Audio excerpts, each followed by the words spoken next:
to IBC 2024. I'm here on the VIZRT stand talking with Chris about some actually quite exciting news that we didn't know about. Absolutely. We kind of surprised everyone here. You did? Yeah, we brought 2 new TriCasters. Yeah, okay.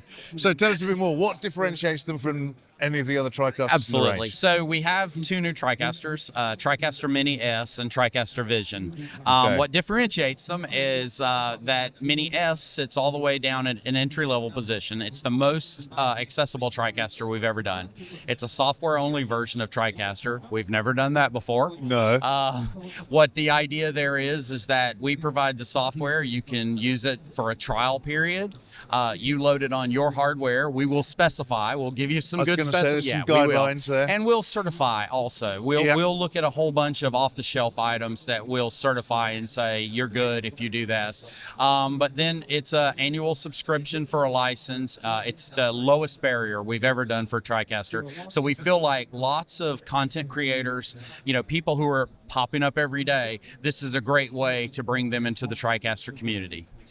What do they, you're going to have to, and I don't think this is an awkward or inappropriate question, you're going to have to lose some functionality, something from being software only. So we're really not, though. That's the thing. So we've grabbed our popular Mini line that we do on our hardware now, and we've pulled that fully functional system out of there, and we've put it into Mini S. So we're not really losing a lot of things. That's one of the reasons why it's, we do have the hardware specifications and all that, because it is a GPU intensive system. But the nice thing is the first hardware that we've certified for it is very inexpensive, so it's a really great way to get into it. And then TriCaster Vizion, which sits on the upper side, it's our biggest TriCaster that we've ever done. So it's a 44 input system. What was the bit largest before then? It was TriCaster 2 Elite, which was a 32 input system. So we've moved up to 44 inputs, but we've also revamped it completely.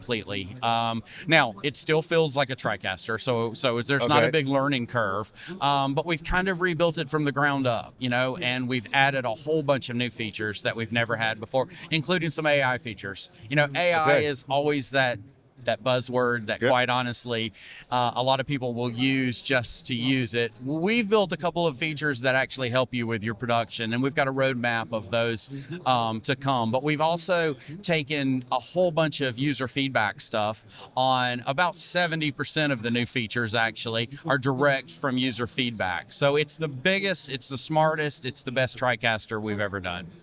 And well, again, so you rebuilt it. Is this the whole architect? Is this hardware rebuilt? Is this absolutely? It's a new hardware way of doing it. Lots of flexibility in the hardware, which also we've never done before. We have 2 versions, 2 form factors, a tower version and a 1RU, and then in those you can actually get different versions of I/O for it. So a lot of flexibility on the hardware, but also the most powerful, robust hardware that we've ever done for TriCaster. And it's fair to say that the TriCaster range has had broad appeal across the industry anyway. But we have a huge community. This expands it both ways. Yeah, I mean, it does. It expands it both ways. And, with Mini S, I mean, that's one of the things. I mean, when you've got so many content creators and all that are starting out every day, it was important for us because we feel like we have the best software switcher that there is.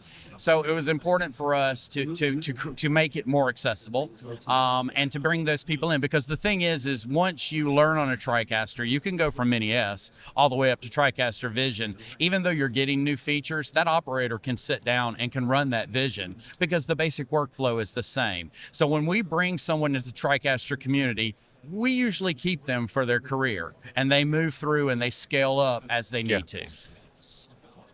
Last sort of, again, I hope not an awkward question. You could add a hardware panel, of course, to the software-only version. Yes, absolutely. Yeah. So that's the other cool thing is it's a TriCaster, right? It's still a TriCaster. So things like our mini control panel, all that will just connect right up to it. It sits right in the family. No problem. No problem Yeah, it's a all. TriCaster. Brilliant. So let's just remind everybody of the website to keep across announcements and news and when it's delivering and pricing and all the rest of it. Where do we send them? Yeah, so VIZRT.com. All of the information will be there. We are doing the public announcement on this because, like I say, we kind of slid this one in. Surprised without everybody. anybody knowing. The public announcement will come on October 1st, and then we're planning on shipping these products in October. So it's right around the corner. Look forward to it. Hopefully we'll get a trial. Thank you very much, Chris. Thank you. So do log on, keep an eye on when that all gets announced, and for everything else that we've been doing, including maybe some other content on the VIZRT stand, it's kitplus.com.